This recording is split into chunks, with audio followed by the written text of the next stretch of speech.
Welcome to YouTube channel বন্ধুসকল ইতিমধ্যে আপোনালোকৰ সাধাৰণতে অসম চৰকাৰৰ ফালৰ পৰা ইতিমধ্যে এখন পদক্ষেপ লৈছে যে 22 ডিসেম্বৰ তাৰিখে অহাকালি ৰাতিপুৱা 9 বজাৰ পৰা 4 বজালৈকে আপোনালোকৰ যেটো সাধাৰণতে জব মেলা অনুষ্ঠিত কৰিব। এই জব মেলাৰ বাবে আপোনালোকে বহুতে কৈ আছে যে এই জব মেলা 1000 ল'ৰা-ছোৱালীক লগে চাকৰি দিব। অহাকালি আপোনালোকৰ সাধাৰণতে 8 পাছৰ পৰা আৰম্ভ কৰি বি পাছলৈকে ITI ডিপ্লোমা লৈকে ITI লৈকে সকলো ল'ৰা-ছোৱালীৰ বাবে চাকৰি মুকলিব। 8 পাছৰ পৰা চাকৰি মুকলিব, 10 পাছৰ 12 পাছ সায়েন্স ষ্ট্ৰীম 12 পাছ এনে 12 পাছ বি পাছ ITI diploma science stream diploma বা ITI যিকোনো পদৰ বাবে আপোনালোকৰ চাকৰি মুকলি হ'ব। এই চাকৰিসমূহ টকাৰ বলত যাব বা এই কোম্পানীৰ চাকৰিসমূহ টকা দি বহুতে টকা ঘুষ দি চাকৰিসমূহ ল'ব। বহুতে যাই কিনে বহুত ধৰণৰ প্ৰশ্ন কৰি আছে আৰু বহুত ধৰণৰ মনত প্ৰশ্ন আহি আছে যে টকা দি এইবোৰ চাকৰি গুচি যাব নেকি আৰু টকা দিলে এইবোৰ চাকৰি দিব ল'ব পাৰিম নেকি, কোনো ধৰণৰ পৰীক্ষা দিব নালাগে, ৰিটাৰ্ণ দিব নালাগে আৰু টকাৰ বলতে এই কোম্পানীৰ চাকৰি বা আপোনালোকৰ সাধাৰণতে জব মেগা জব মেলা বা আপোনালোকৰ 22 ডিসেম্বৰ অহাকালি যেটো সাধাৰণতে চাকৰি দিব 1000 ল'ৰা-ছোৱালীক চাকৰি দিব একেবাৰে ভুল ভাবিছে। কাৰণ ইতিমধ্যে অসম চৰকাৰে অসমৰ চাকৰিসমূহ আপোনালোকৰ সাধাৰণতে নিকাভাৱে দি আছে, নিকাভাৱে ৰিটেন এক্সাম পাতি ভাইভা টেষ্ট পাতি সকলোবোৰ নিকা যোগ্যতাৰ ভিত্তিত দি আছে।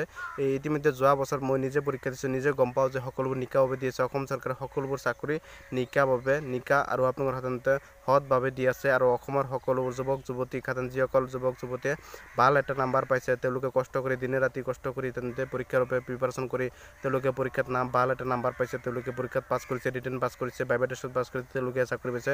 কোনো ধৰণৰ টকাৰ বলত চাকৰি লোৱা নাই আৰু এই কোম্পানীৰ চাকৰিসমূহ কোনো ধৰণৰ টকাৰ বলত নাযায়। ইতিমধ্যে মেগা জব মেলা এইবোৰ চাকৰি হৈছে সকলোবোৰ সাধাৰণতে আপোনাৰ সাধাৰণতে কোম্পানীৰ চাকৰি হয়। এইবোৰ চাকৰি কোনো ধৰণৰ সাধাৰণতে নহয়, ৰিটেন এক্সাম নহয়, ভাইভা নহয় আৰু এই ৰিটেন এক্সাম ভাইভা হ'লেও অসম চৰকাৰে ইতিমধ্যে পদক্ষেপ লৈছে কোনো চাকৰিতে যাতে কেলেংকাৰী সংঘটিত নহয় আৰু কোনো চাকৰিতে কেলেংকাৰী নহয় আৰু আগন্তুক দিনত যিবোৰ পৰীক্ষা হ'ব এইবোৰ কেলেংকাৰী নহয়।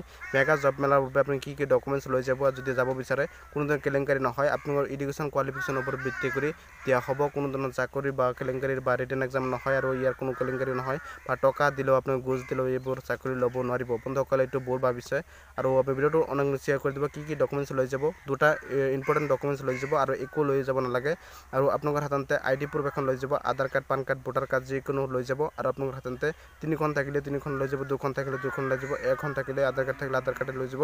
যদি 8 পাছৰ পৰা 12 pass BA pass diploma higher secondary pass science stream বা আপোনাৰ BA পাছ বা ডিপ্লোমা ITI আছে আপোনাৰ চাকৰি ল'বলৈ সহজ হ'ব।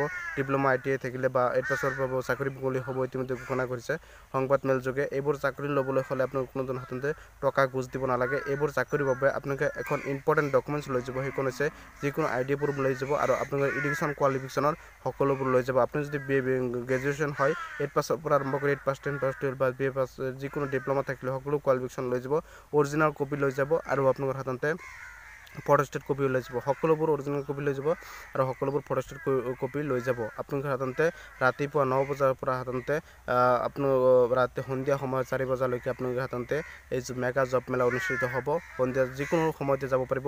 আপুনি যদি গুৱাহাটীত খানাপাৰা ফিল্ডত আপোনালোকে যাওঁতে অলপমান দেৰি হয় যাব পাৰিব, মোটামুটি বাটি পেলাব পাব 3 বজাত 4 বজাতো এই অনুষ্ঠিত হৈ থাকিব।